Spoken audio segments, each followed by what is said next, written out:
आज उसी विषय जो हमने पिछले 2 सप्ताह के अंदर सीखा, धार्मिकता। धार्मिकता विषय के अंदर आज मैं तीसरी बात को आपको सिखाने के लिए आया हूं। पहले सप्ताह हमने सीखा कि विश्वास के द्वारा धार्मिकता।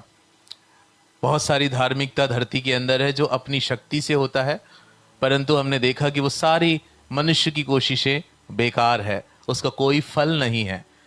तो परमेश्वर ने हमें अपने पुत्र यीशु मसीह को इस धरती पर भेजकर उसकी क्रूस की मृत्यु के द्वारा हमें उसकी धार्मिकता दे दी। जब हम उद्धार पाते हैं तो ना केवल हमारे पाप क्षमा होते हैं, परंतु हम परमेश्वर के नज़र में धर्मी घोषित किए जाते हैं, यानी हम परमेश्वर के द्वारा स्वीकार किए जाते हैं। और प्रभु हमें ऐसा देखता है जैसा कि हमने कभी भी पाप ना किया हो, यानी प्रभु की वो धार्मिकता हमें दी जाती है। उस धार्मिकता के अंदर आने के वजह से ही हम आज भी परमेश्वर के उस प्रेम के अंदर छिपे हुए हैं और हमारी प्रार्थनाएं स्वीकार की जाती है। दूसरे सप्ताह हमने देखा कि विश्वास के द्वारा धार्मिकता की आशीषें क्या क्या है, उसकी ब्लेसिंग्स क्या क्या है, और कई सारी बातें मैंने परमेश्वर के वचन में से आपको सिखाया और समझाया कि धार्मिकता एक वस्त्र है जो प्रभु ने हमें पहना दिया। हमारा वो पुराना वो अपने कर्मों की धार्मिकता का वस्त्र हटाकर, हमारी मेहनत की धार्मिकता का वस्त्र हटाकर परमेश्वर ने यीशु मसीह की धार्मिकता हमें पहना दिया है। अब हम प्रभु की नज़र में स्वीकारे गए हैं। हम परमेश्वर की नज़र में पापी नहीं हैं, हम परमेश्वर की नज़र में धर्मी हैं। हालेलुया। आप चाहे जैसा भी है, आप परमेश्वर की नज़र में धर्मी हैं। यहाँ पर एक बहुत बड़ा सवाल उठता है। बहुत सारे लोग मुझसे पूछते हैं कि पास्टर जी, पाप तो हमसे अब भी होता है, तो हम कैसे धर्मी हुए? हम तो गलतियां करते हैं, हमारे शब्दों में गलतियां हैं, हमारी सोचों में गलतियां हैं, हमारे जीवन शैली में बहुत से पाप हो जाते हैं, तो हम धर्मी कैसे हैं? हालेलुया। मैं आपको जवाब देना चाहता हूं कि आपके कामों के अंदर आप पापी हैं, आपसे पाप होता है, आपसे गलतियां होती हैं, लेकिन जब भी आप प्रभु के पास आते हैं, परमेश्वर आपके कामों के वजह से आपको स्वीकार नहीं कर रहा है। जब भी आप यीशु के पास आते हैं, यीशु मसीह सिर्फ और सिर्फ, परमेश्वर सिर्फ और सिर्फ यीशु मसीह की धार्मिकता जो आपको दी गई है, इस धार्मिकता के कारण आपको स्वीकार कर रहा है। इसलिए प्रभु जब आपको देख रहा है तो आपको पापी की नजर से नहीं देख रहा है। परमेश्वर जब भी आपको देख रहा है, वो आपको यीशु मसीह की धार्मिकता के अंदर आपको देख रहा है। आपको बस यही करना है कि परमेश्वर के पास आप जब भी आते हैं, यीशु की धार्मिकता में शरण लेकर आए। शैतान बड़ा चालाक है। शैतान इस एक सत्य से कलीसिया को रोक के रखता है, और हम आज भी अपने कर्मों के अंदर परमेश्वर को प्रसन्न करने में लगे हुए हैं।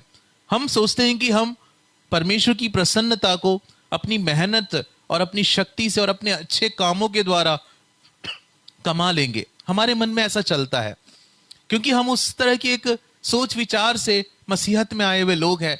तो हमारे आज के वर्तमान के जीवन के अंदर भी कहीं ना कहीं हमारे पुराने जीवन की सोच प्रभावित करता है।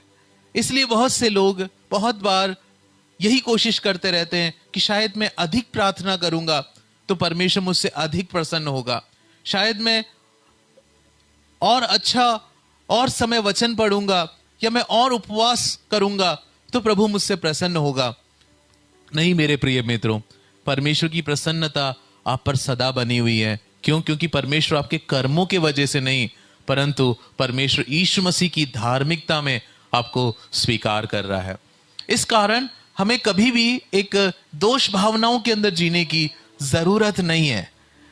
आपको ये सोचने की जरूरत नहीं है कि मेरे से ये गलती हो गई, अब प्रभु मुझे स्वीकार करेगा कि नहीं। प्रभु ने तो आपको हमेशा के लिए स्वीकार कर लिया है। आपको उस पाप के लिए क्षमा मांगना है, अपनी कमियों का अंगीकार करना है, क्षमा मांगना है, फिर वापस यीशु मसीह की धार्मिकता में होकर परमेश्वर के साथ जुड़ जाना है। ऐसे में शैतान आप पे आरोप लगाएगा कि तू पापी है, उसकी बात को बिल्कुल मत सुनना, उसकी बात को बिल्कुल ध्यान मत देना, क्योंकि वो गलत कह रहा है, वो गलत बोल रहा है। परमेश्वर आपसे प्रेम करता है क्योंकि आप यीशु मसीह की धार्मिकता में छुपे हुए हैं। प्रभु का धन्यवाद, प्रभु की महिमा हो। हालेलुया, परमेश्वर को स्तुति मिले।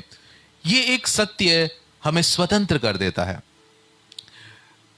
बाइबल के अंदर धार्मिकता या धर्म शब्द, राइचसनेस या राइचस, धर्मी होना, यह शब्द लगभग 540 बार इस्तेमाल किया गया है। 540 बार, इतनी बार इस्तेमाल किया गया है। 520 आयतों के अंदर यह शब्द है और 540 बार यह लिखा गया है। इतनी बार यह शब्द होने के बावजूद भी हम इस बड़े सत्य से जो है बहुत दूर है। और शैतान क्या करता है, इस सत्य में लोगों को आने नहीं देता है, वो उनको रोकता है। आज मैं धार्मिकता के आशीषों का तीसरे भाग की ओर आपको लेकर जाऊंगा और आज के वचन का शीर्षक रहेगा कि धार्मिकता के द्वारा एक जयवंत मसीह जीवन। धार्मिकता के द्वारा एक जयवंत मसीह जीवन।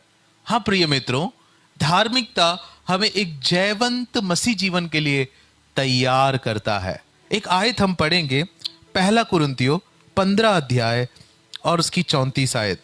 पहला कुरिन्थियों अध्याय 15 और उसकी 34 आयत 34।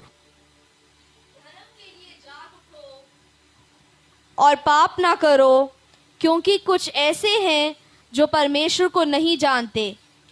मैं तुम्हें लिखा हुआ है, धर्म के लिए, धार्मिकता के लिए जाग उठो और पाप ना करो।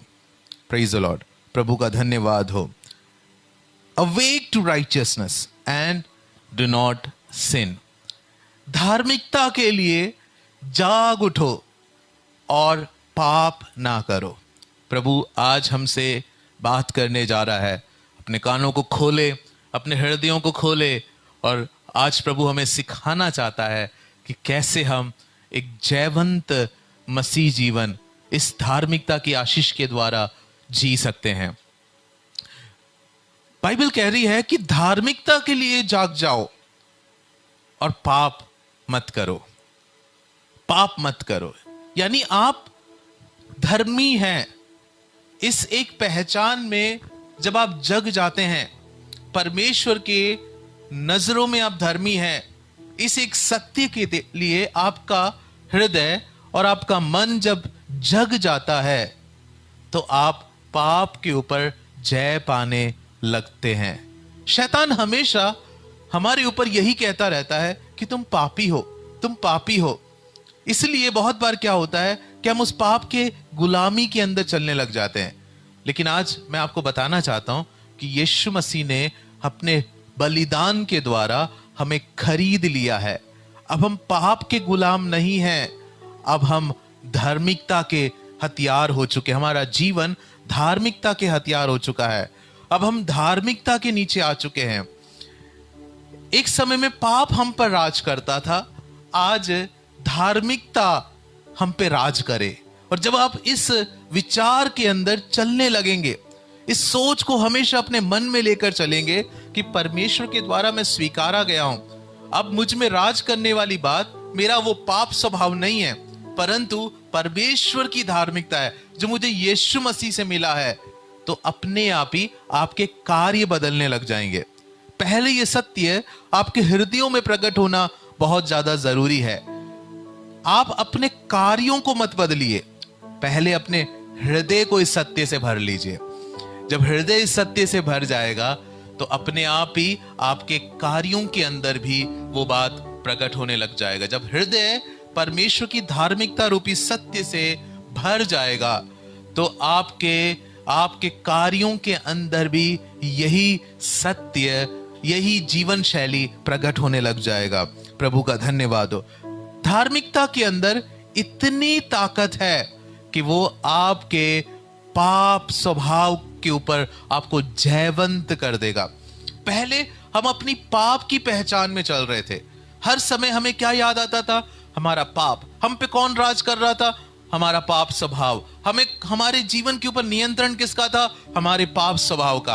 अब हमारे ऊपर का नियंत्रण, हमारे ऊपर राज करने वाला राज करने वाली बात परमेश्वर का वो दान है जिसका नाम धार्मिकता है। हालेलुया। परमेश्वर की वो धार्मिकता है जो हम पर राज करता है। प्रभु का धन्यवाद हो। Praise the Lord. जैसे आप पहले पाप के प्रति संवेदनशील थे, अब मैं चाहूंगा कि आप परमेश्वर की धार्मिकता के प्रति, यीशु मसीह की धार्मिकता के प्रति संवेदनशील हो जाएं। आप हमेशा अपने आप को एक धर्मी की नजर से देखना शुरू करें। आप अपने आप को परमेश्वर के द्वारा स्वीकार किए गए एक व्यक्ति के रूप में देखना शुरू करें। धार्मिकता के लिए अपने हृदय को जगाए। हालेलुया। परमेश्वर के सामने आप स्वीकारे गए हैं, परमेश्वर के सामने आप धर्मी घोषित किए गए हैं। परमेश्वर आपको अपनी धार्मिकता के अंदर देखता है। इस एक सत्य के लिए आप अपने हृदय को खोलना शुरू करें। बी सेंसिटिव, संवेदनशील हो जाएं। एक एक पल जब आप जीते हैं तो आप याद रखें कि परमेश्वर ने आपको धार्मिकता का वस्त्र पहना दिया है। प्रभु का धन्यवाद हो। जहां रोशनी है वहां अंधेरा कैसे आएगा? अगर आप इस धार्मिकता की रोशनी से भरे रहेंगे तो कोई पाप का अंधेरा आपके पास में भी नहीं भटक पाएगा। प्रभु का धन्यवाद हो। हालेलुया। Praise the Lord. और यदि कोई अंधेरा आ भी जाए, यदि कोई गलती आपसे हो भी जाए, आपके अंदर की धार्मिकता फिर से आप अपने पापों का अंगीकार करके परमेश्वर के साथ जुड़ने में आपकी सहायता करेगा। हालेलुया। जरा जीना तो शुरू करें कि हम परमेश्वर की धार्मिकता में चल सकते हैं। आज जिस वचन के भाग में से मैं आपको सिखाने वाला हूं, उसके लिए आपको बहुत ज्यादा इधर उधर जाने की जरूरत नहीं है। हम जो वचन के भाग में रहेंगे वो है रोमियो की पत्री 5 अध्याय उसकी 11 आयत से लेकर रोमियो की पत्री 6 अध्याय और उसकी 14 आयत तक। रोमियो की पत्री 5 अध्याय और उसकी 11 आयत से लेकर रोमियो की पत्री 6 अध्याय और उसकी 14 आयत तक। रोमियो की पत्री अक्सर लोग सोचते हैं कि कुछ नहीं समझ आ रहा, एकदम से कह देते हैं ये तो समझ में ही नहीं आ रहा, ये बहुत मुश्किल है। लेकिन आज मैं आपकी मदद करूंगा सबसे महत्वपूर्ण बातों में से कुछ आपको समझाने का, जो रोमियो की पत्री के अंदर पौलुस हमें समझा रहा है। रोमियो की पत्री जब आप उसके 5 अध्याय और उसकी 12 आयत से लेकर उसकी 21 आयत तक देखेंगे तो वहां पर एक पुराना मनुष्य और एक नया मनुष्य दोनों की तुलना की जा रही है। पुराना मनुष्य का नाम है आदम और नया मनुष्य का नाम है यीशु। क्या आप मेरे साथ हैं? एक पुराना मनुष्य और एक नए मनुष्य के बीच में तुलना की जा रही है। आप जरा अपनी बाइबल खोलें, रोमियो की पत्री 5 अध्याय और उसकी 12 आयत से लेकर 21 आयत तक की बातों को मैं आपको समझाने का प्रयास कर रहा हूं। और मैं चाहूंगा कि आप अपनी बाइबल में जरूर ध्यान दें, इन बातों को समझे बगैर ना रहें, क्योंकि वचन समझना ही हमें परमेश्वर की आशीषों में चलाना शुरू कर देता है। वचन समझना ही हमें एक जयवंत मसीह जीवन की ओर लेके जाता है। 5 के 12 आयत से लेकर जब आप देखते हैं तो आप ये देखते हैं कि 5 अध्याय और उसकी 12 आयत में क्या लिखा हुआ है। इसलिए जैसा एक मनुष्य के द्वारा पाप जगत में आया और पाप के द्वारा मृत्यु आई, और इस रीति से मृत्यु सब मनुष्यों में फैल गई, क्योंकि सब ने पाप किया। 2 मनुष्यों के बारे में वहां बात चल रही है। एक व्यक्ति है पहला मनुष्य जिसका नाम है आदम। आदम कौन था? आदम वो पहला मनुष्य था जिसको परमेश्वर ने अपनी सुंदरता में और अपने स्वरूप में बनाया। आदम परमेश्वर की समानता में बनाया गया, परमेश्वर की सारी महिमा के साथ बनाया गया। आदम के साथ परमेश्वर रोज बात करता था। आदम के ऊपर जो कवरिंग था वो परमेश्वर की महिमा का कवरिंग था। वो पाप रहित था, वो निष्पाप था, वो परमेश्वर की ग्लोरी को, परमेश्वर की महिमा को लेके चलता था। लेकिन इस आदम ने एक दिन जाकर अपनी पत्नी के साथ मिलकर परमेश्वर की आज्ञा को तोड़ा और परमेश्वर के विरुद्ध पाप किया। और जब आदम ने पाप किया तो बाइबल कहती है कि आदम में से वो पाप स्वभाव उसकी तमाम वंशों में, उसकी सारी पीढ़ियों में आ गई। आदम पापी ठहर गया और जब आदम के बच्चे हुए उनमें भी वही पाप स्वभाव आ गया। कुछ तो बदला, आदम जैसा था वैसा नहीं रहा, उसके अंदर वो पाप का नेचर आ गया। उसकी आत्मा जो परमेश्वर को अनुभव करता था, परमेश्वर की धार्मिकता में छिपा हुआ था, अब वो परमेश्वर को अनुभव करना बंद कर दिया। उसके संतानों में वो पाप स्वभाव आया। हम देखते हैं कि आदम के बच्चों में से कैन और हाबिल ने एक दूसरे को ही खत्म कर दिया। हाबिल को जो है कैन ने मार डाला, और एक दूसरे के साथ ऐसा करके कैन ने जब ऐसी हत्या का पाप करके धरती के अंदर वो पाप को और बढ़ा दिया। फिर पीढ़ी दर पीढ़ी वो पाप स्वभाव मनुष्यों में आता गया। इसका सबसे बड़ा सबूत है कि धरती पर पैदा होने वाला हर एक व्यक्ति इस पाप स्वभाव के साथ पैदा होता है। ये हम देख सकते हैं। कोई हमें झूठ बोलना नहीं सिखाता है, कोई हमें गलत विचारों को करना नहीं सिखाता है, कोई भी हमें झगड़ा करना नहीं सिखाता है, परंतु जब हम इस धरती पे पैदा होते हैं, बचपन से लेकर ये स्वभाव हमारे अंदर होते हैं, और जैसे जैसे हम इस धरती में बढ़ते जाते हैं, ये स्वभाव भी हमारे अंदर बढ़ते जाते हैं। मनुष्य अपने संतानों को अपना स्वरूप देता है, रंग देता है, आंखों के रंग देता है, बालों के रंग देता है, बनावट देता है, हाइट देता है, परंतु उसके साथ साथ मनुष्य अपने संतानों के अंदर एक और चीज उंडेलता है जो पाप स्वभाव है। हम सब पाप में जन्मे हैं, हम सब इस धरती पर इसी आदम के वंश होकर जन्मने के कारण हम सब इस पाप के गुलाम हैं, पाप के शिकार हैं। हम चाहकर भी भला नहीं कर सकते, पाप ने हमें बांध के रखा है। इस पाप के स्वभाव के अंदर हम बंधे हुए हैं। Praise the Lord. यही है जो पहला मनुष्य ने हमें दिया, आदम ने हमें दिया, पाप स्वभाव से हमें भर दिया। लेकिन परमेश्वर को यह चेन तोड़ना था, और ये चेन कैसे टूटता? आदम से पैदा होने वाले सारे पाप में पैदा हो रहे हैं, तो कहीं भी ये चेन, ये जो पाप का चेन है, पाप की श्रृंखला है, इसकी टूटने के कोई आसार ही नहीं नजर आ रहे थे। तो परमेश्वर ने अपनी योजना बनाई, अपने पुत्र को मानव रूप पर इस धरती पर भेजा। पहला कुरिन्थियों 15वें अध्याय में साफ और स्पष्ट ऐसा लिखा हुआ है कि मनुष्य के रूप में यीशु मसीह को पैदा होना जरूरी था, क्योंकि मनुष्य के द्वारा जब मृत्यु आया तो मनुष्य ही के द्वारा मृत्यु से जी उठना भी आना चाहिए, जीवन भी आना चाहिए। क्या आप मेरी बात को समझ रहे हैं? इसलिए यीशु मसीह का अवतार कोई और जानवर के रूप में नहीं था, यीशु मसीह का अवतार किसी स्वर्गदूत के रूप में नहीं था। यीशु मसीह मनुष्य रूप में आए, और मनुष्य रूप में आए बगैर कोई हमें पापों में से उद्धार नहीं दिला सकता, कोई हमें पापों में से बाहर नहीं निकाल सकता। यह जरूरी है। दुनिया में काफी अवतारों की कहानी है, लेकिन मनुष्य रूप में आया हुआ अवतार ही, मनुष्य रूप में जो आया है वही मनुष्यों की छुड़ौती कर सकता है। ये तो पहली बात है। दूसरा, जो धरती पर आया है वो निष्पाप होना जरूरी है, क्योंकि कोई पाप में है तो वो पापी को कैसे छुड़ा सकता है? बाइबल कहती है कि अगर अंधा अंधे को रास्ता दिखाएं तो दोनों मिलकर गड्ढे में गिर पड़ेंगे। इसलिए मनुष्य जो पाप में खुद है वो अपने आप को भले अवतार कहें। दुनिया में सारे अवतारों को देख लीजिए, किसी के भी जीवन को अगर आप देखकर ये कह सकते हैं कि इन्होंने पाप नहीं किया, तो आपको एक ही व्यक्ति मिलेगा जिस व्यक्ति का नाम यीशु मसीह है। हालेलुया।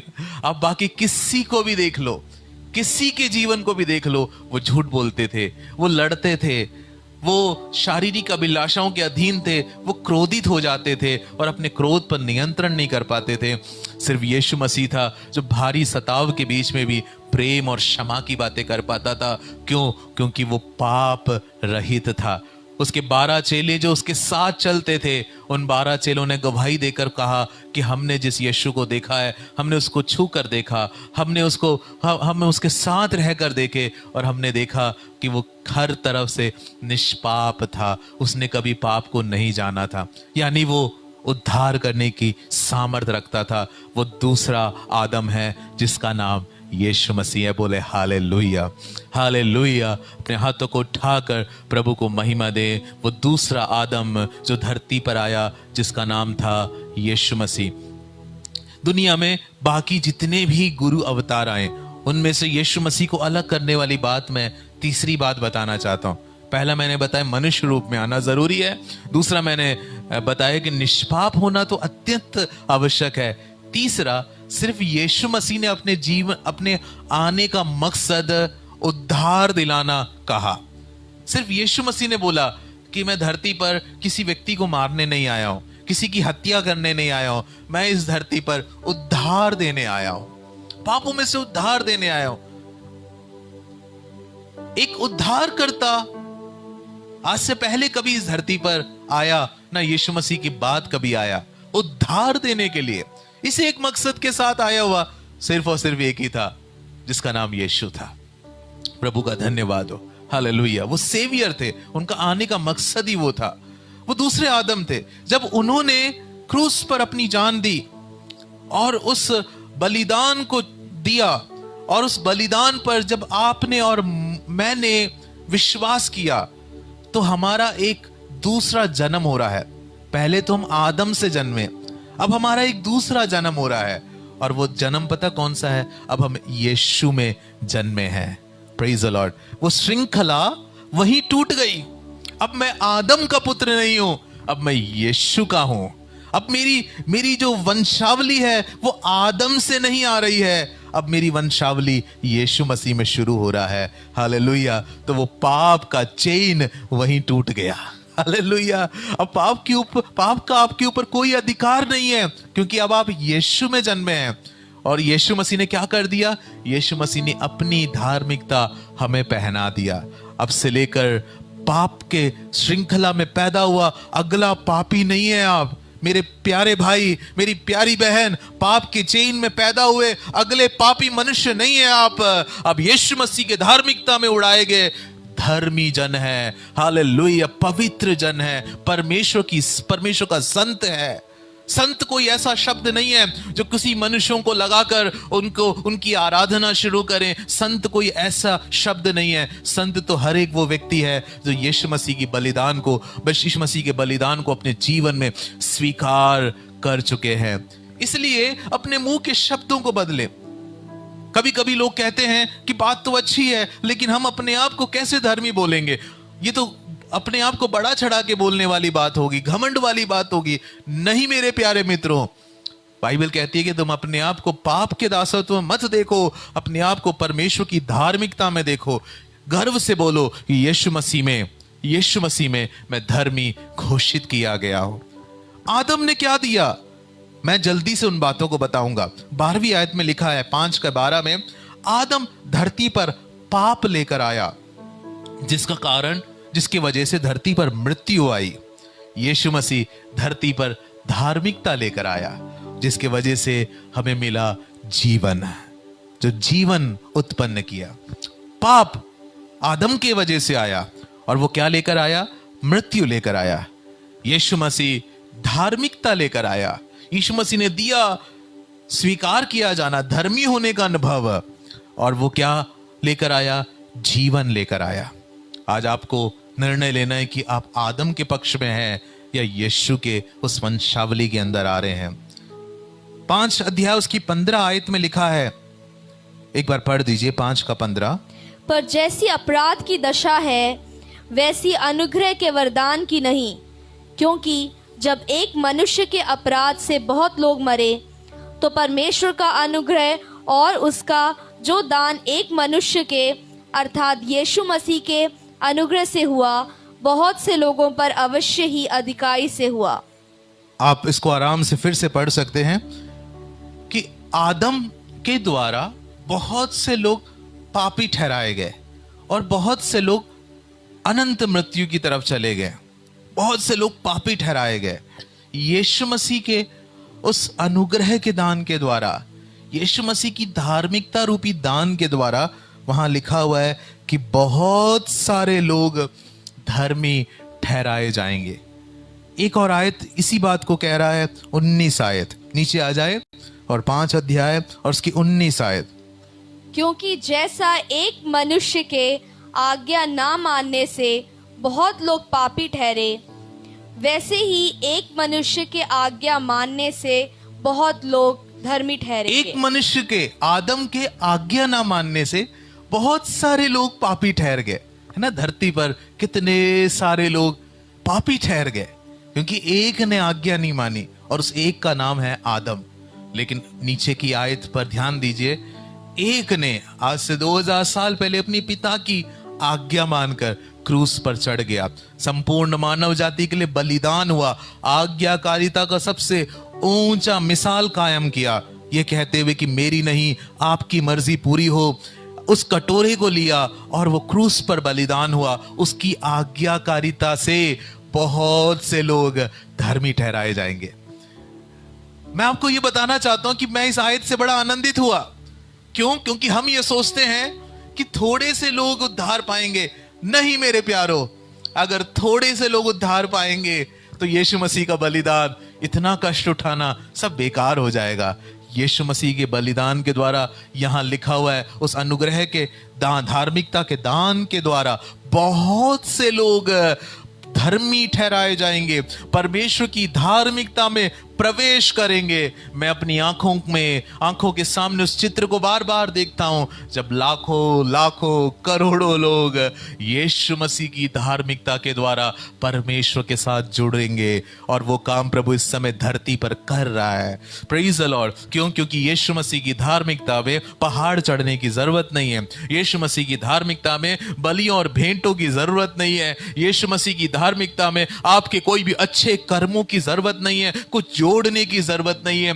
यीशु मसीह की धार्मिकता विश्वास के द्वारा स्वीकार किया जाता है। इतनी आसानी से प्रभु के उस बलिदान के द्वारा मिलने वाली ये धार्मिकता को क्या आपको लग रहा है थोड़े से लोग स्वीकार करेंगे? नहीं, यीशु का सुसमाचार दुनिया के कोने कोने तक फैलेगा और लाखों लोग यीशु मसीह की धार्मिकता के द्वारा धर्मी ठहराए जाएंगे। ये मेरा विश्वास है, यही वचन की शिक्षा है। इसलिए यीशु मसीह के सुसमाचार को बिना लज्जा के, बिना शर्म के हमें बांटते रहना चाहिए, क्योंकि इसमें इंसान को स्वतंत्र करने की सामर्थ है, इसमें इंसान को धर्मी बनाने की सामर्थ है। मनुष्य जो अपने कर्मों की धार्मिकता में और खुद की धार्मिकता में फंसा हुआ है, उसे उस बंधन से आजाद कर परमेश्वर के अनुग्रह में खड़ा करने की सामर्थ इस धार्मिकता के अंदर है। तो ये सत्य वचन अपने तक सीमित रखना कितनी शर्म की बात है, कितनी दर्द की बात है कि मसीह की कलीसिया इसे आगे ना जाने दे।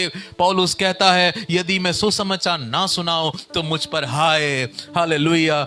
बाइबल स्वयं कह रहा है कि बहुतों को धर्मी यीशु की बलिदान ठहराएगा। यीशु की धार्मिकता बहुतों को धर्मी ठहराएगा। आदम के वंश में कितने करोड़ों लोग पापी ठहराए गए। यीशु मसीह की धार्मिकता में भी विश्वास करता हूं कि हजारों लाखों लोग धर्मी ठहर चुके हैं और आने वाले समयों में लाखों लोगों तक यीशु का सुसमाचार पहुंचेगा।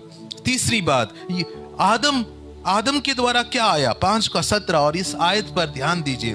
5:17, क्योंकि जब एक मनुष्य के अपराध के कारण मृत्यु ने उस एक ही के द्वारा राज्य किया, तो जो लोग अनुग्रह और धर्म रूपी वरदान बहुतायत से पाते हैं, वे एक मनुष्य के अर्थात यीशु मसीह के द्वारा अवश्य ही अनंत जीवन में राज्य करेंगे। पहली बात मैंने बताया, आदम के द्वारा धरती पर पाप आया और मृत्यु आई। यीशु मसीह के द्वारा धार्मिकता और जीवन आया। आदम के द्वारा बहुत से लोग मृत्यु को स्वीकार किए, पापी ठहराए गए। यीशु मसीह के द्वारा बहुत सारे लोग धर्मी ठहराए जाएंगे। तीसरी बात अब मैं आपको बताना चाहता हूं कि आदम के द्वारा पाप ने हम पर राज किया।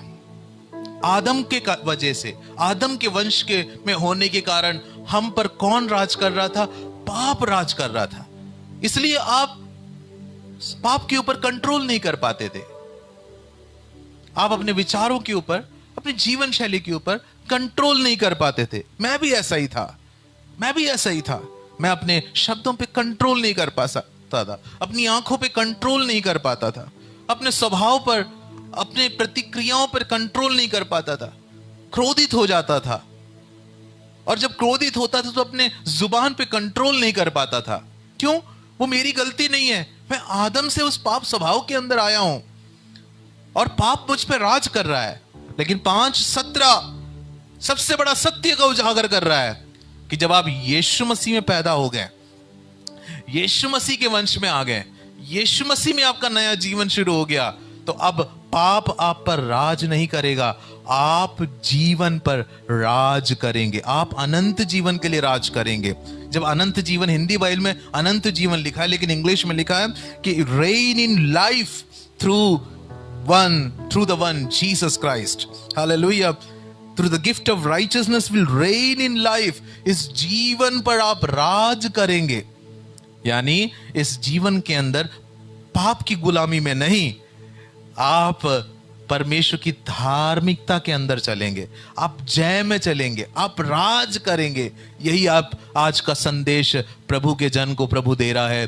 धार्मिकता एक जय का जीवन लेकर आता है। बहुत से लोग कहते हैं कि पास्टर ये आदत नहीं बदलती, पास्टर ये स्वभाव नहीं बदलता, पास्टर मैं अपने जीवन के ऊपर इन विचारों पे कंट्रोल नहीं कर पाता, पास्टर मुझे ऐसे ऐसे विचार आते हैं, मुझसे ऐसे ऐसे काम हो जाते हैं। आज मैं आपको सीक्रेट बता रहा हूँ, जब आपके फाउंडेशन सही हो जाएंगे, आपकी नींव सही हो जाएगा, कुछ सत्यों से आप वाकिफ हो जाएंगे, तो अपने आप ही आप जो है आनंदित होना शुरू कर देंगे और जय में चलना शुरू कर देंगे।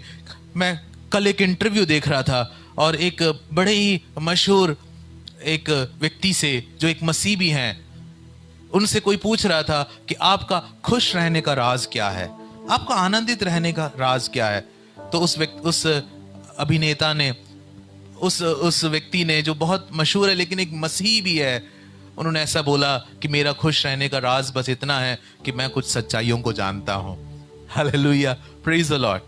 वो कुछ सच्चाइयों को जानते हैं, इसलिए इस कोरोना के आतंक भी उनकी खुशी को नहीं छीन पा रहा है। इसी तरह मेरे प्रिय मित्रों, आपके नींव के अंदर कुछ बातें सही रहना जरूरी है। कुछ नीचे की बातों को सही कीजिए। क्या? ये कि आप अब पाप की गुलामी में नहीं है, पाप नहीं आप पर राज कर रहा, अब आप पर राज करने वाली सामर्थ्य परमेश्वर की धार्मिकता है और आप उस धार्मिकता के बल से जीवन में राज करेंगे।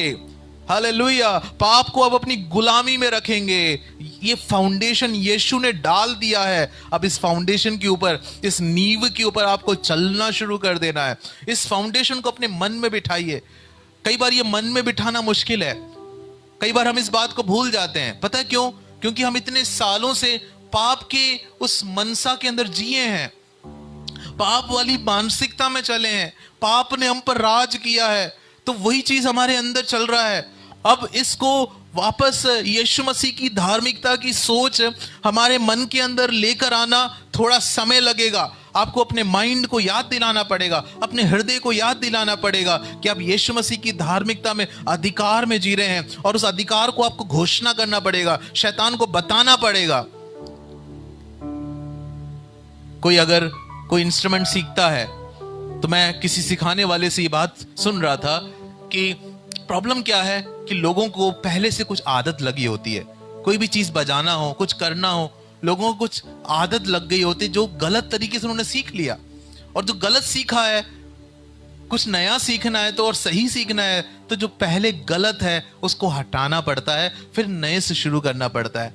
हमारी ये जो मनसा है, इसे पाप के गुलामी वाली आदत लगी हुई है, इसलिए इसके साथ जबरदस्ती करना पड़ेगा कि हमें अब धार्मिकता की मानसिकता के अंदर जीना पड़ेगा कि यीशु मसीह की धार्मिकता मुझ पर राज करता है। अगर आप आशीषित हो रहे हैं, अपने हाथों को उठाकर प्रभु को धन्यवाद दे। Hallelujah, praise the Lord, glory to Jesus, worship you Jesus, worship you Jesus. यीशु मसीह के द्वारा जीवन पर राज करेंगे। शैतान को हमारे जीवन पे एंट्री मिलने वाली एक ही जगह है जिसका नाम पाप है। और जब आप पाप पर ही राज करने लग जाएंगे, पाप के ऊपर अधिकार रखने लग जाएंगे, आप पाप से ही कवर्ड अप हो जाएंगे, तो फिर शैतान को आपके ऊपर कहां से अधिकार मिलेगा? बताइए। शैतान आपको छूने का एक ही उसके पास पासपोर्ट है, आपको पता है? एक ही लाइसेंस उसके पास है, एक ही इनविटेशन कार्ड उसके पास है, जिसका नाम है पाप। इस पाप के अलावा उसके पास कुछ भी नहीं है आपको छेड़ने का, आपको परेशान करने का, आपको दबाने का। और जब आप इस पाप स्वभाव के ऊपर ही यीशु मसीह की धार्मिकता में चलने लग जाएंगे, तो शैतान का फिर क्या अधिकार रहेगा आपके ऊपर? आप राज करेंगे, आप जय में चलेंगे। बार बार बोलिए, अपने मुंह खोल कर बोलिए, जितने लोग मुझे सुन रहे हैं बोलिए, मैं जय में चलूंगा, मैं अधिकार में चलूंगा, मैं सामर्थ में चलूंगा, मैं पाप के ऊपर जयवंत होकर चलूंगा, मैं बुरे स्वभावों की अधीनता में नहीं बल्कि मैं जय में और आनंद में और सामर्थ में चलूंगा। बार बार दोहराइए, मुंह खोल के दोहराइए। एक एक व्यक्ति जो मुझे सुन रहे हैं मुंह खोल के दोहराइए, क्योंकि मैंने जैसे बताया 540 बार धार्मिकता शब्द लिखा हुआ है, लेकिन फायदा क्या है? हम इसको अनुभव ही नहीं कर पाते। आज ये सत्य को खोलना आपको स्वतंत्र करने पाए कि जीवन के ऊपर, पाप के ऊपर आप राज करने लग जाएं। प्रभु का धन्यवाद हो, प्रभु को महिमा और आराधना मिलती रहे। और क्या लिखा हुआ है? तो ये 3-4 बातें हमें आदम और यीशु मसीह में पैदा होने के बीच का फर्क मैंने बताया। आदम में पैदा होना और यीशु मसीह में जन्म लेना। अब आपको चुनाव करना है कि आप आदम में आज भी जी रहे हैं या आप अपने आप को समझते हैं कि मैं यीशु मसीह में जन्मा हूं। अगर यीशु मसीह में जन्मे हैं, 3 बातें आपके जन्म के अंदर लिख दिया गया है। आदम में जन्मे तो आप ही जन्मे हैं, इसको कोई नहीं बदल सकता। लेकिन अगर यीशु मसीह में आपने नया जन्म पा लिया है तो ये 3 बातें आप में लिख दिए गए हैं। सबसे पहली चीज कि आप पाप के ऊपर जयवंत है। दूसरी बात, आप मृत्यु को हरा चुके हैं, अब मौत के ऊपर जयवंत है। Praise the Lord, hallelujah. और तीसरी बात, आप इस जीवन में राज करेंगे। ये आपका डीएनए है। This is your DNA. Praise the Lord. जो इन मनुष्यों में से जन्मता है उसे उसके पिता का और माता का डीएनए मिलता है। जो आदम से जन्मा उसको आदम का डीएनए मिल गया। कौन सा डीएनए? पाप करवाने वाला डीएनए, गुलामी में रखने वाला डीएनए, श्रापों में रखने वाला डीएनए। जो यीशु में जन्मा है उसे यीशु का जीवन डीएनए मिल गया। कौन सा? जीवन का डीएनए, आनंद का डीएनए, राज करने का डीएनए। आज अपने असली पहचान को जानिए कि आप कौन हैं। आप गुलामी में रहने के लिए, श्रापों में रहने के लिए, गलत आदतों में रहने के लिए, शैतान से डरे रहने के लिए नहीं, परंतु जय में, आनंद में, जीवन में, सामर्थ्य में चलने के लिए परमेश्वर ने आपको पैदा किया है। दुख की बात है कि कोई राज घराने में पैदा हो गया और भिखारी का जीवन जी रहा हो। क्या ये दुख की बात नहीं है कि आप राजा के महल में पैदा हुए, सारे अधिकारों के साथ पैदा हुए, लेकिन आपका जीवन भिखारियों के संग है और वहां पर आप टॉर्चर किए जा रहे हैं। हालेलुया। आपको ये उदाहरण समझ में नहीं आया?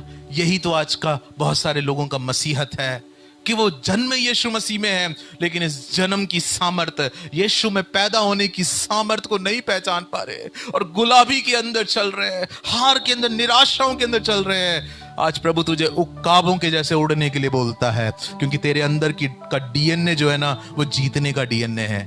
तेरे अंदर जो परमेश्वर ने बनावट दी है, जो तुझ में आया है यीशु मसीह के द्वारा, वो धार्मिकता आया है। जब तू इस तरह से जिएगा, हार और निराशाओं में जिएगा, तो तू उस पैदाइश को ही नकार रहा है। तू ये कह रहा है कि मेरी पैदाइश सही नहीं है, लेकिन जब तू जय में जिएगा तो तू अपनी असली पहचान में जी रहा है। मैंने एक ऐसी कहानी सुनी है कि एक राजा के विषय में ये कहानी मैंने सुनी है कि उन्होंने अपने बेटे को देखा कि वो गली के बहुत साधारण से बच्चे जो भीख मांगते हैं, ऐसे बच्चों के साथ खेल रहे थे। तो वो राजा गए उस अपने राजकुमार के पास, बेटे के पास गए, बेटा तू ऐसे भीख मांगने वाले बच्चों के साथ खेलने के लिए, इनके जैसा गली में लौटने के लिए नहीं बुलाया गया है। तू एक राजा है, तू अपने अधिकार में जी। तू एक राजा है, तू राजमहल में तेरा स्थान है, तू अपने अधिकार में जी। उनके जैसे कंचों के पीछे झगड़ने का, लड़ने की आदतें मत डाल, छोटी छोटी चीजों के पीछे झगड़ने की आदत मत डाल, क्योंकि वो वहां पैदा हुए हैं, तू राजमहल में पैदा हुआ है। तेरी पैदाइश को पहचान। आज हर एक विश्वासी से मैं कहना चाहता हूं, अपना जन्म लेना, मसीह में जन्म लेने की सामर्थ को पहचानो। अगर आप यीशु में जन्मे हैं ना, यही काफी है शैतान को डराने के लिए। लेकिन विश्वासियों की क्या हाल है? विश्वासियों की ये हालत है कि वो खुद शैतान से डरे हुए हैं। वो खुद शैतान सुनते उनकी हालत खराब हो जाती है। कलीसियाओं के अंदर मैंने देखा कि वैसे बोला जाए पवित्र आत्मा आया है, पवित्र आत्मा आया है, कोई आराधना नहीं करता, लेकिन जैसे एक दुष्ट आत्मा प्रकट हो जाती है सबके सब ताली बजाने लग जाते हैं, सबके सब भक्ति में आ जाते हैं। क्यों? क्योंकि शैतान से डर के आराधना कर रहे हैं। सबकी आंखें बंद हो जाती, सबकी प्रार्थना बढ़ जाती है। Hallelujah, praise the Lord. खुद ही आप शैतान से डरे हुए हो और आप पहचान नहीं रहे कि यीशु मसीह का वो जय का डीएनए आपके अंदर डाल दिया गया है, पाप के ऊपर राज करने का। आप गलत आदतों में फंसे हैं। आज याद रखिए कि गलत आदतों के शिकार में आप जीने के लिए नहीं बुलाए गए। अपने अधिकार का इस्तेमाल कीजिए। अगर आत्मिक जगत और भौतिक जगत ये सत्य है, तो आप भौतिक जगत से जो सत्य की घोषणाएं करेंगे वो आत्मिक जगत को प्रभावित करना शुरू कर देगा। हालेलुया। मेरे पास समय नहीं है, अगर समय होता तो मैं आपको बताता रहता कि इस डीएनए में पैदा होना ही सबसे बड़ा सौभाग्य है। परमेश्वर हमारी मदद करने पाए। हालेलुया। प्रभु को महिमा मिले, प्रभु को महिमा मिले, प्रभु को स्तुति मिले। हालेलुया। आगे बढ़ते हैं और 6वें अध्याय के अंदर जब हम आते हैं तो हम ये देखते हैं कि वहां पर इस परमेश्वर के अनुग्रह के द्वारा मिलेगी इस धार्मिकता में जीने की बात कही जा रही है, लेकिन वहां पर यह भी बताया जा रहा है 6वें अध्याय की पहली आयत से लेके पढ़े। तो हम क्या कहें? क्या हम पाप करते रहें कि अनुग्रह बहुत हो? कदापि नहीं। हम जब पाप के लिए मर गए तो फिर आगे को उसमें कैसे जीवन बिताएं? प्रभु के अनुग्रह के द्वारा हमें यह धार्मिकता मिली है। तो बहुत लोग कहते हैं, सिखाते हैं कि फिर तो सारे पाप कर लो लेकिन अनुग्रह इतना ज्यादा है। गलती, गलत सिखा रहे हैं, गलत बोल रहे हैं। क्यों? क्योंकि जब आप अनुग्रह के द्वारा धार्मिकता आपको मिल गई है तो आगे को आप पाप करते रहे? नहीं, क्योंकि परमेश्वर की धार्मिकता आपको पाप करने के लिए नहीं सिखाता है। परमेश्वर की धार्मिकता आपको पाप के लिए मरना और मसीह के लिए जीना सिखाता है। हालेलुया। आप पाप के लिए मर जाते हैं और मसीह में जीना शुरू कर देते हैं। परमेश्वर का अनुग्रह पाप करने का लाइसेंस बिल्कुल भी नहीं है। जिसने अनुग्रह को पहचाना उसने धार्मिकता को पहचान लिया, और जो धार्मिकता को पहचानता और उसमें चलने लग जाता है वो अपने आप ही समझ जाता है कि ये धार्मिकता मुझे जय में जीने के लिए दिया गया है, पाप की गुलामी में बंधे रहने के लिए नहीं। यही तो होता है जब आप बपतिस्मा लेते हो तो आप क्या कर रहे होते हैं? इस 6वें अध्याय के अंदर ही आप 3री आयत से लेकर आप देख सकते हैं, जब हम बपतिस्मा लेते हैं, जो कोई बपतिस्मा लेता है वो मसीह यीशु के साथ मारा जाता है, गाड़ा जाता है और फिर यीशु मसीह के साथ एक नए जीवन की चाल के लिए जी उठता है। हालेलुया। आपका पुराना स्वभाव मारा गया, गाड़ा गया, वो पाप का स्वभाव मारा गया और गाड़ा गया। और जब आप यीशु मसीह में जीवित हुए थे, बपतिस्मा जिसका एक प्रतीक है, जब आप यीशु मसीह को ग्रहण किए थे तब आप मसीह में जीने लग गए। अब आप जय में जीने लग गए। हालेलुया। आप अनुग्रह में चलने लग गए। वो पाप का स्वभाव मारा गया, गाड़ा गया। Praise the Lord. बपतिस्मा लिए हुए हर एक विश्वासी उस बपतिस्मा के अर्थ को फिर से याद करें। जिन्होंने बपतिस्मा नहीं लिया वो उस बपतिस्मा के लिए तैयार हो जाएं। परंतु उद्धार पाना बपतिस्मा का एक पहला कदम है, और उद्धार पाने का ही अर्थ होता है कि आपने अपने पुराने मनुष्य को उतार कर फेंक दिया कलवरी के सलीब के नीचे और यीशु मसीह की धार्मिकता को पहन लिया, ताकि अब यीशु में जिए। इस बात को प्रकट करने के लिए आप बपतिस्मा लेते हैं। प्रभु का धन्यवाद हो। तो पाप के लिए मर चुके हैं। बोलिए, पाप के लिए मैं मर चुका हूं, पाप के स्वभावों के लिए मैं मर चुका हूं। अब मुझ में राज करने वाली बात मेरा पाप का स्वभाव नहीं है, मेरे अंदर की यीशु मसीह की धार्मिकता मुझे चलाता है। बाइबल हमें 4 बातें बताता है और वो जल्दी से बताऊंगा और मैं समाप्त करूंगा। 4 बातें कैसे अब इस धार्मिकता में चलना है। जल्दी से आए, उसकी 11 आयत को देखिए, 6 का 11। ऐसे ही तुम भी अपने आप को पाप के लिए तो मरा। आप धार्मिकता में जिंदा रहना चाहते हैं और जय में चलना चाहते हैं। पहली चीज लिखा हुआ है कि reckon yourselves to be dead indeed to sin। आप ये जानो कि आप पाप के लिए मर चुके हैं। ये सत्य पहले अपने अंदर बिठाना पहला कदम है। इस सत्य को बिठाओ अपने अंदर कि मैं पाप के लिए मर चुका हूं और मैं यीशु मसीह की धार्मिकता में जी रहा हूं। माइंड के अंदर से सारी बातें शुरू होती है। पाप के लिए मैं मर चुका हूं, मेरा जीवन पाप के लिए मर चुका है। जो मर चुका है अब वो जिंदा नहीं हो सकता है, वो मर चुका हूं, अब मैं धार्मिकता के लिए जी रहा हूं। दूसरा कदम 12वीं आयत। इसलिए पाप तुम्हारे नश्वर शरीर में राज्य ना करे। अब पाप को अपने शरीर में राज करने ना दे। दूसरा कदम, पहला कदम जानो समझो कि आप पाप के लिए मर चुके हैं। दूसरा कदम, पाप को बिल्कुल भी राज करने मत दो। राज करने का मतलब पता क्या होता है? जब वो आपको आपके ऊपर शासन करता है, वो आपको कंट्रोल करने लग जाता है। ये हम दे सकते हैं, इसलिए बाइबल कह रही है कि तुम मत दो। जैसे आपने कोई गलत, आपकी आंखों के सामने कोई गलत चीज आ गया, आप उसको देख लिए, अब आपके पास एक चॉइस है कि अब इस पर आप मनन करते रहेंगे, इसको आप सोचते रहेंगे, इसको आप और देखेंगे, या फिर आप उसको उसी टाइम कट ऑफ कर कर उस बात को डांटेंगे, उस चीज को हटने की आज्ञा देंगे और फिर कहीं और अपने मनों को, विचारों को केंद्रित करेंगे। आपके पास एक चुनाव है। अगर आप उसको फिर सोचते रहेंगे, उसी चीज को और देखते रहेंगे, तो आप अपने शरीर में पाप को फिर से राज करने दे रहे हैं। जो यीशु मसीह ने आपको उड़ाया, जो यीशु मसीह ने आपको दिया, वो आप फिर से शैतान के साथ एक्सचेंज कर रहे हो। आपने वो धार्मिकता का शॉल हटाकर फिर वो पाप की दासत, उस गुलामी को स्वीकार कर रहे हो। अब पाप को राज करने नहीं देना है। क्या आप समझ रहे हैं? हालेलुया। तीसरी बात 13वीं आयत में आ जाए। और ना अपने अंगों को अधर्म के हथियार होने के लिए पाप को सौंपो। अपने अंगों को पाप को मत सौंपो। अंग मतलब अपने शरीर के भागों को, आपकी आंखों को, अपने कानों को, अपने मुंह को, अपने हाथों को, अपने पैरों को। याद रखो कि ये इन्हें अब शैतान के हाथ में नहीं सौंपना है। पहले आपने इस जुबान को सौंपा था ना गालियां बकने के लिए, पहले आपने इस आंखों को दिया था ना गलत देखने के लिए, पहले आपने कान दिए थे ना चुगलियां सुनने के लिए, पहले आपने अपने शरीर के भागों को गलत बातों के लिए दिया था, गलत सुखों के लिए दिया था। अब बाइबल कह रही अब सौंपना नहीं है।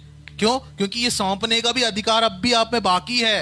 आप सौंप सकते हो चाहे तो, मत सौंपना।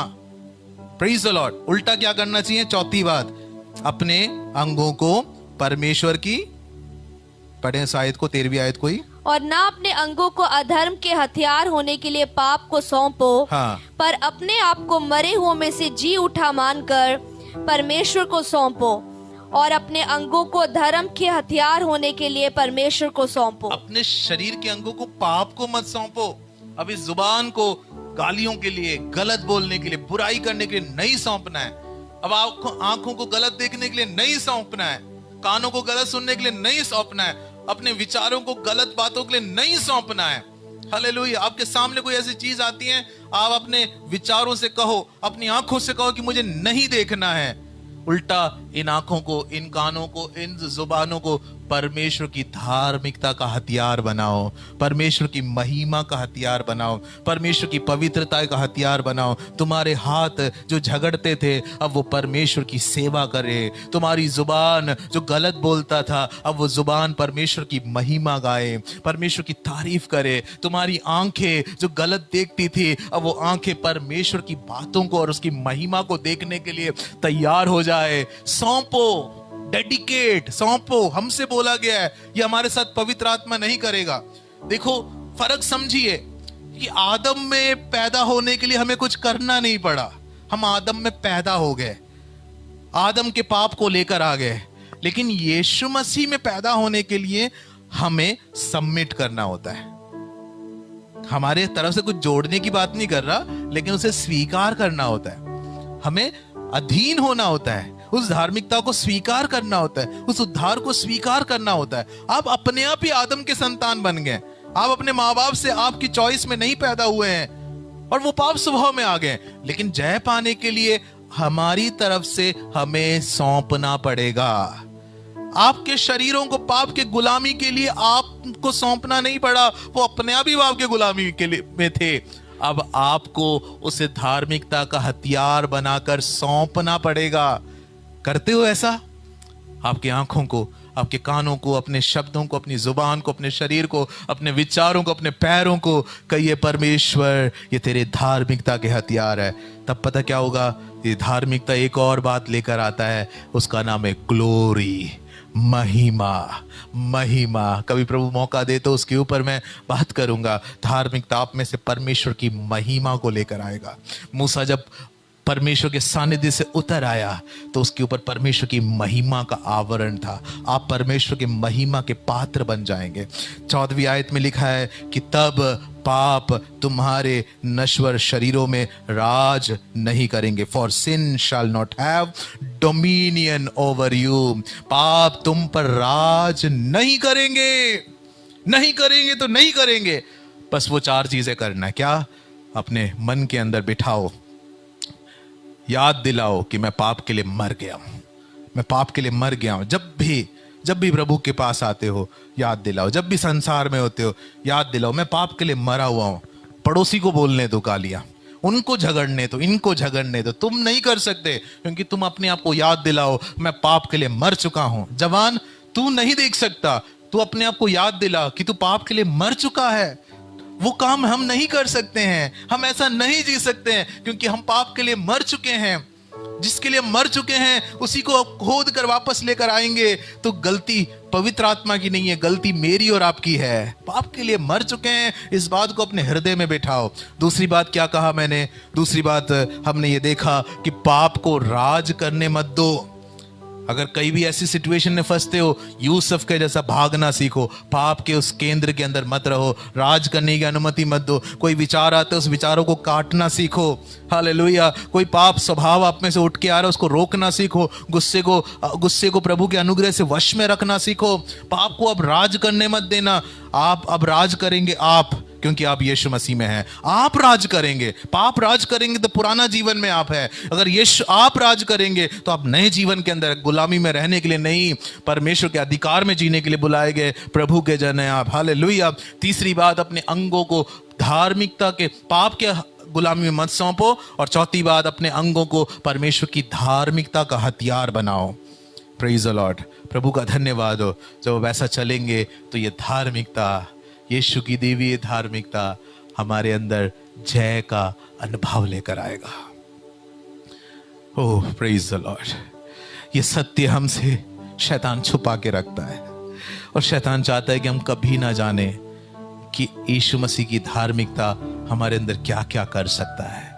इसलिए मैंने इस धार्मिकता की शिक्षाओं के पहले दिन ही आपको बता दिया था कि शिक्षा को समझना आपको स्वतंत्र कर देगा, डर से स्वतंत्र कर देगा, गुलामियों से स्वतंत्र कर देगा। इस समय मैं पवित्र आत्मा को अनुभव कर रहा हूं, जो आपको आजाद करने के लिए उतर आया है। आज सुने हुए सत्यों को अपने हृदयों पे उतारना शुरू करो। अपनी आंखें बंद करें, और इस समय हम सुने हुए सत्यों को अपने हृदय के अंदर उतारना शुरू करेंगे। Praise the Lord. हमने क्या सीखा? हमने ये सीखा कि हम आदम से नहीं, अब हम यीशु मसीह में पैदा हो चुके हैं।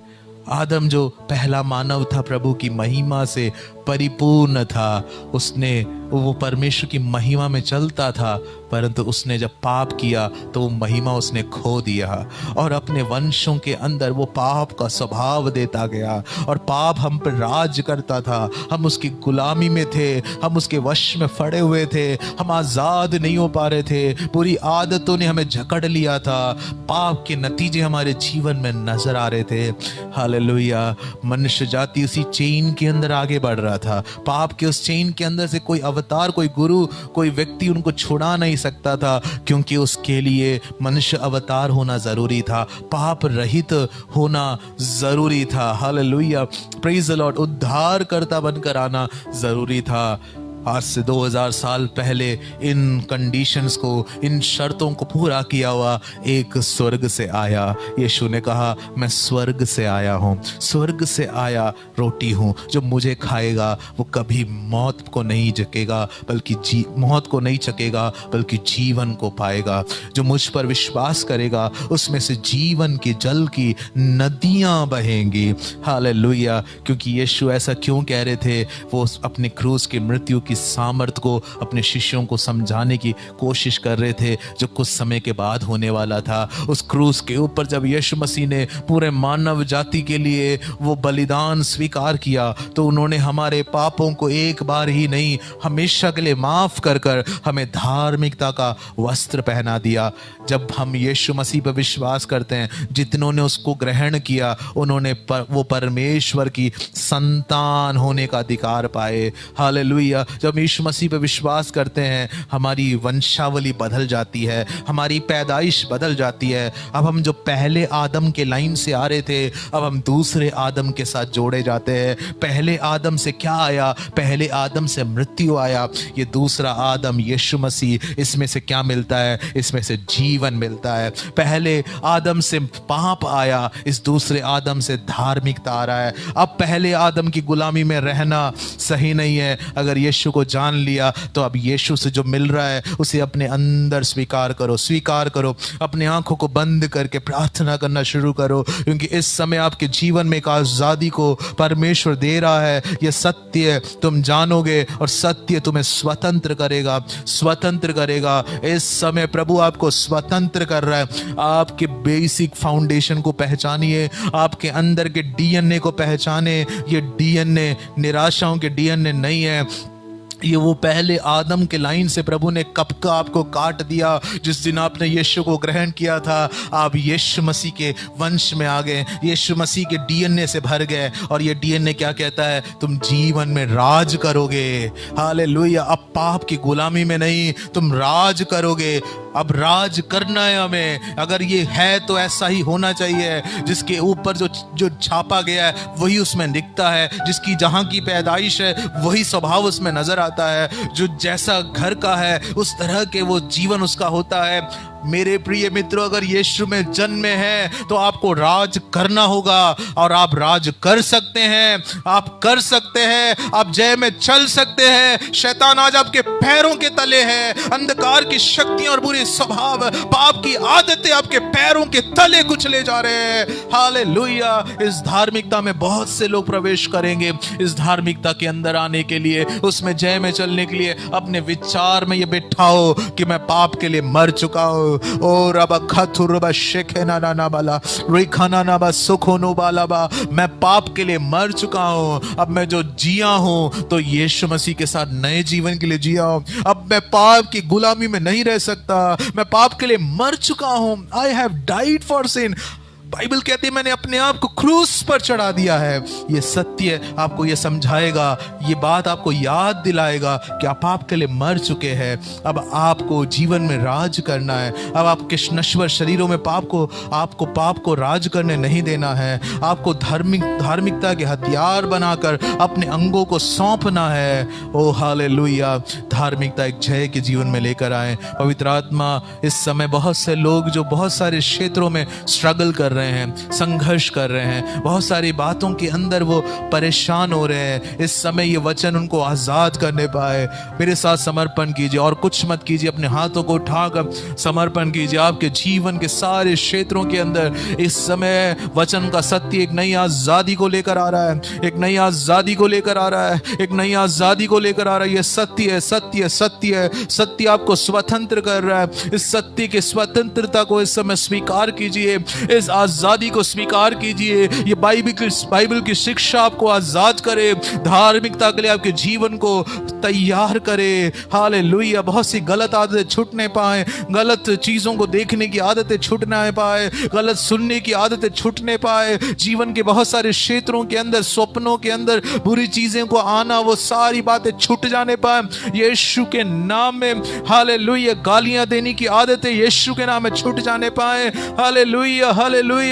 हर प्रकार के पाप स्वभाव जो शरीर को प्रभु से दूर कर, मन को प्रभु से दूर करता, वो यीशु के नाम में छूट जाने पाए। बुरी आदतें, नशे की आदतें यीशु के नाम में छूट जाने पाए।